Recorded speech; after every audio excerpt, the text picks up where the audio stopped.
Episode 59, Hourly Podcast. I'm on After the Duo Eds alongside my co-host, my brother, my brethren, Ethan.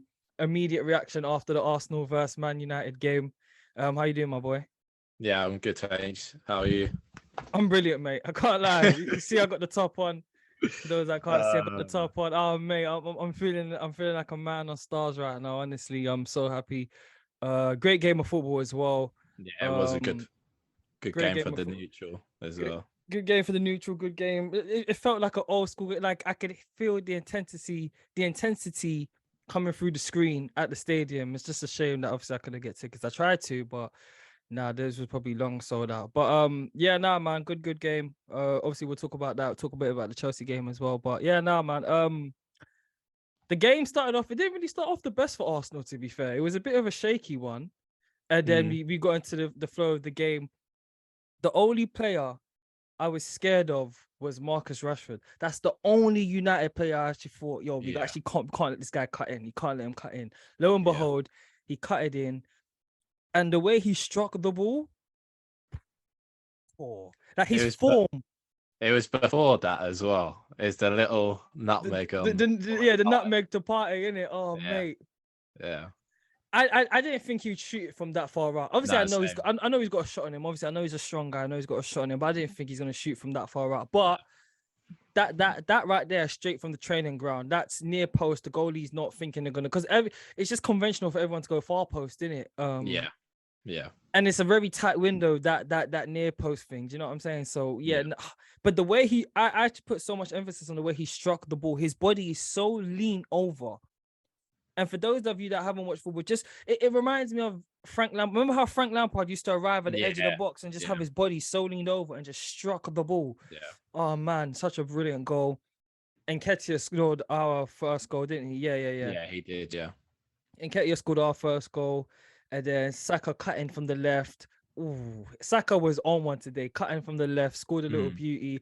And then Martinez scored a little dink header. How we let the shortest guy on the field score a little dink header, I don't know. You know, we was applying the pressure. I think we've had the most touches in an opposing box this season. I think it was like 62-12, something like that. And then that cross, and then Nketiah just onside. Onside. I was praying, literally hand on my heart, praying, say, Lord, let this be onside. And United's defense was in trouble, man. Your thoughts on the game, bro? Yeah, it was a really good game. It was back to back. I think United would score. Arsenal upped the momentum and tried to go for the goal. You got your goal and then sat back a bit. Yeah. Obviously got the second goal just after half time. And then United built on that, tried to get their goal, obviously got their goal. And then Arsenal just dominated the last half an hour. It was coming, and the fact that he scored in the last minute is brilliant. Fergie time. Yeah, it is. It's starting to look like you guys could be champions, because 50 points. To be 1-0 down as well. You showed good character as well with these young group of players as well. Yeah, because Arsenal last year lose that game. Yeah, defo. You reacted straight away. Like it may have been maybe 5-10 minutes before you scored your goal. So you did react well, and I think you guys could possibly win the league. I want to give a shout out to a few players. First and foremost, Zinchenko. He's not going to grab the headlines, but he played a phenomenal game of football. I really liked how he played the game. Ben White had a good game as well. Partey, not his best game, but still, we move forward. Obviously, Saka. Like, you could see, like, whenever time he was cutting it left, Roy Keane was saying it, like, the midfielders got to go in. And this is where they were missing Casemiro, because obviously, in terms of defensive duties, that's not Eriksen's job. He's a creator. So he just seemed like Bambi on ice whenever Saka come in, and obviously he hit the goal. And then that one that hit the post as well, that was a nice shot. Yeah, man. Like, you could see, like, the United players were getting through. Saka gets kicked a lot, man. He gets kicked. He does. But Shaw was giving him too much respect. I think he's staying too much space in it. Too much space there. But Saka does that to you. I think he is just so unpredictable. He's just been on another level this season, and wouldn't be surprised if he is up there with probably winning PFL this season. Do you reckon? Yeah, maybe because of what his all-around game. Yeah, He just adds so much to you. I think even if he goes missing, if he got injured later on in the season, he's a big miss for you guys. 100%, Yeah. 100%. Arguably, probably our best player right now. You know what I mean? Obviously, Nketiah's got to get a shout out. I want to shout out. What did you think of Wan-Bissaka's performance? I thought he played really well up until that Nketiah. First goal. Yeah, the header.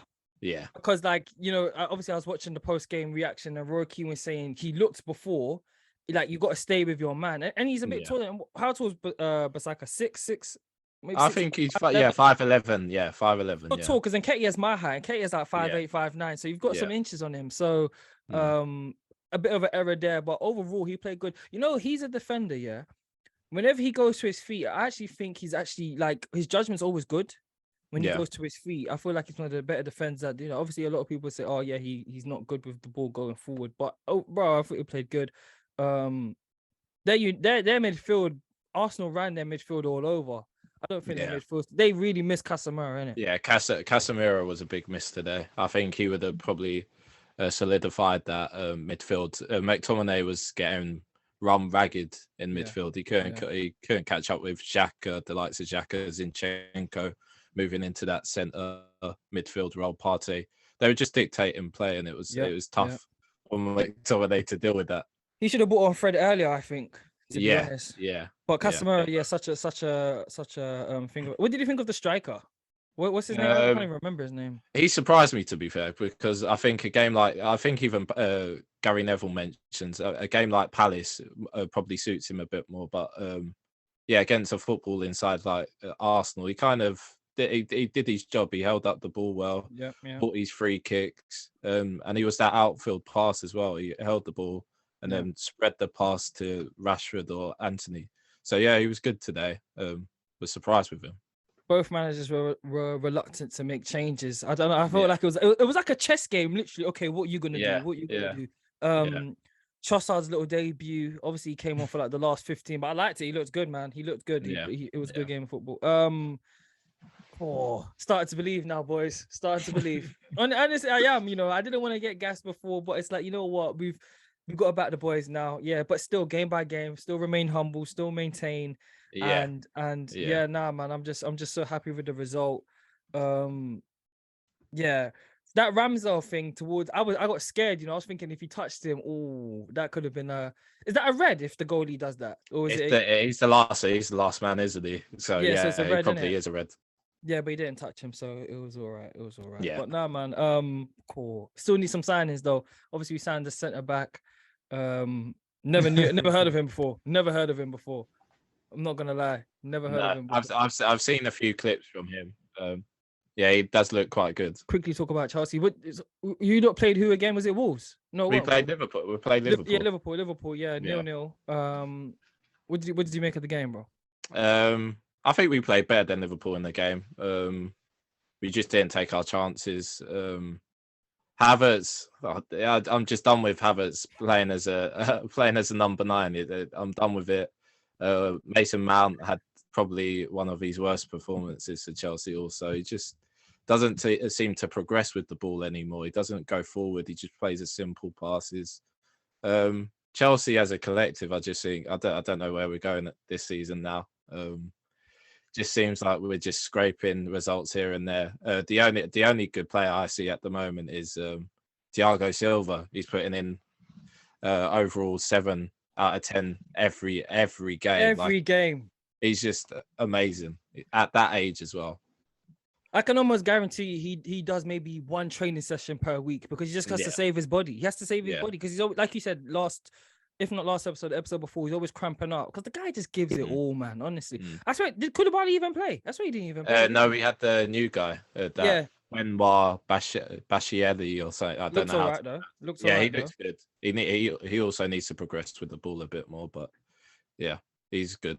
Chelsea spending since the start of the summer window 468.6 million. How much money? Yeah. But you know what? I'm not too sure about this spending because obviously Todd Bowley bought the club for how much he bought the club for with the clause that he has to spend a certain, I think it was like 1.6 billion, right? if he spent already $500 million now, so how much is he really going to spend going for? Like, do you know what I mean? Because this ain't it's not. No one can afford to spend $500 million every year.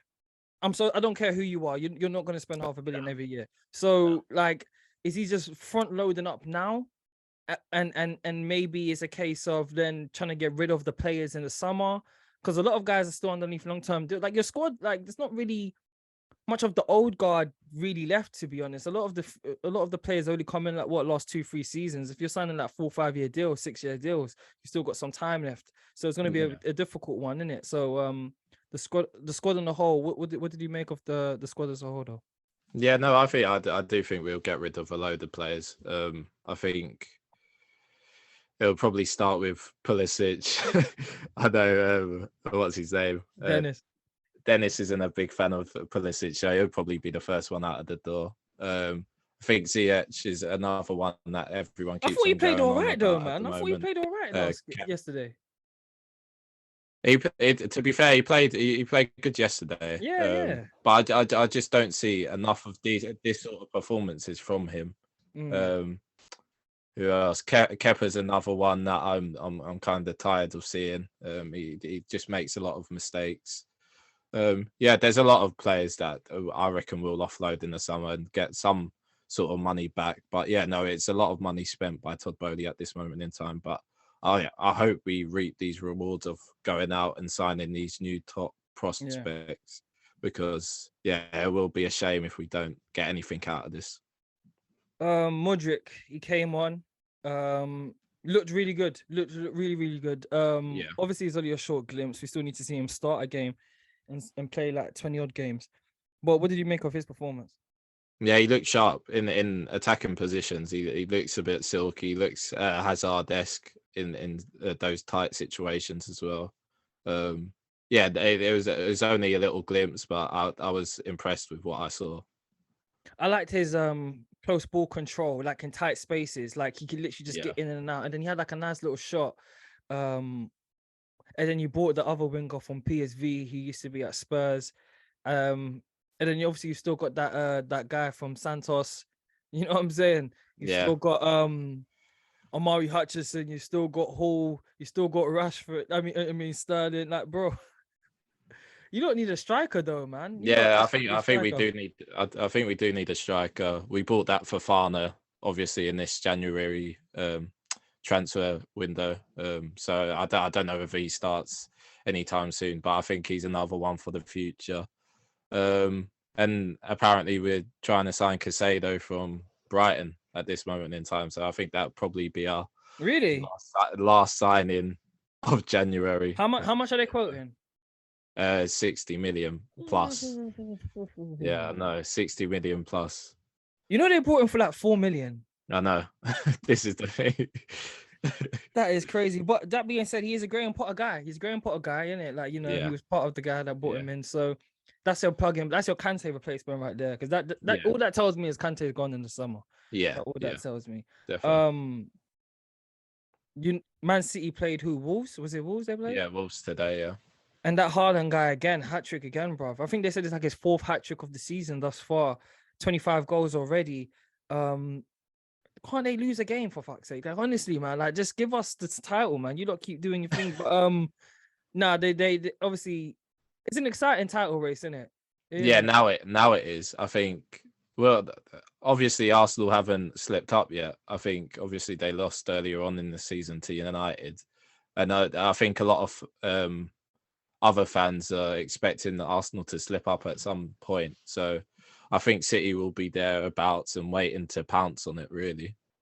Yeah, they are. And obviously they got a big squad as well. So Arsenal just needs to keep on needs to get a few signings as well. West Ham 2, Everton 0.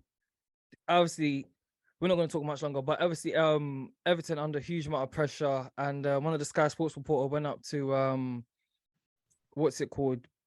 One of the Everton owner, then one of the guys that used to be the owner, I forgot his name. And you could just see it on their face. I think Frank's gone, isn't it? He's gone, I reckon. Yeah, no, I did see a clip of Frank surface around social media, and he looks very emotional, and he's like, yeah, I'm trying my best and all of this stuff. But yeah, I think he knows he's possibly going in maybe the next week or two. So far, like obviously he had a good time at Derby, just missed out on promotion. Chelsea first season he did better than expected. Second season didn't do as well, and then now Everton. Like, how many is he gonna get? Like a few because of the name. Is he gonna get a few more chances in terms of managerial roles, or do you think he may just go back to the TV? No, I think he'll get an opportunity again. I think, you take the Derby, like you just said, the Derby performance in that first season was amazing with that amount of budget as well. He made it work. Same with Chelsea also. We had that transfer window ban, so he dealt with the youngsters very well, and we got that top 4 spot. He was unlucky in the second season with Chelsea, obviously taking us to the quarter-final spot where Thomas Tuchel took over and won us the Champions League. So he played a role in that. But yeah, Everton, I don't know what's happened with him, with Everton. He saved them from relegation. But this season just seems to just not fall in his way. Bad recruitment as well. They brought in a lot of bad recruitment. Yeah. How long has Conte got at Spurs? He says end of the season, I think. I think he wants to be gone at the end of the season. Do you think he wants to be gone as well, do you reckon, yeah? Yeah. No, he's that type of manager. He done it at Chelsea. He's one of those that forces a way out. Hothead. Yeah. Hothead.